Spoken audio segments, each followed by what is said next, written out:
बिस्मिल्लाहिर्रहमानिर्रहीम। अस्सलामुअलैकुम दोस्त, वॉइस चैनल में खुश आमदीद।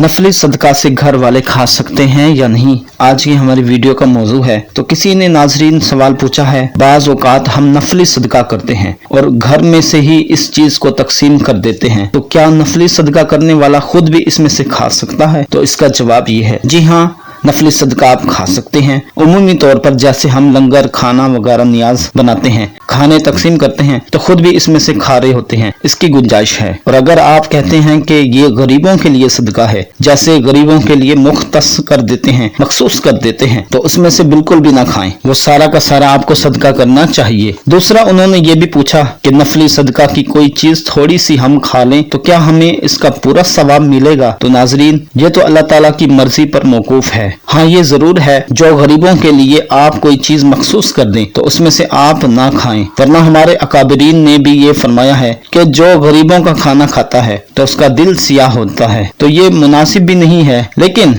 जैसे नफली सदका जो सबके लिए होता है, तो वो खुद भी खा रहे होते हैं और गरीबों में भी तकसीम कर रहे होते हैं, तो फिर खाने में कोई हर्ज नहीं है और आपकी नियत के मुताबिक अल्लाह तबारक व तआला सवाब अता फरमाएगा। लेकिन अगर आपका ये इरादा हो सदका का सवाब भी मिलेगा और खाना भी ज्यादा हो, तो 2 वक्त का खाना भी घर में हो जाएगा, सवाब भी मिल जाएगा, घर में खाना भी होगा, घर वाले 2 वक्त का खाना खा लेंगे, तो उसका सवाब उतना ही कम होगा, क्योंकि आपने अपना दुनियावी फायदा सोचा है, दुनियावी फायदा रखा है, इसलिए सवाब जरूर कम होगा। लेकिन अगर आप सदका या खैरात, लंगर, कोई चीज सिर्फ अल्लाह के लिए खर्च कर रहे हैं, तो तबरकुन थोड़ा सा आप खा लेते हैं, तो इंशाल्लाह उम्मीद है कि पूरा सवाब मिलेगा। वीडियो को लाइक कर दें दोस्तों, चैनल को सब्सक्राइब कर दें, इस वीडियो को सदका जारिया समझ के शेयर कर दें। मिलते हैं किसी अच्छी मालूमात, अच्छी वीडियो के साथ, तब तक के लिए अल्लाह हाफिज।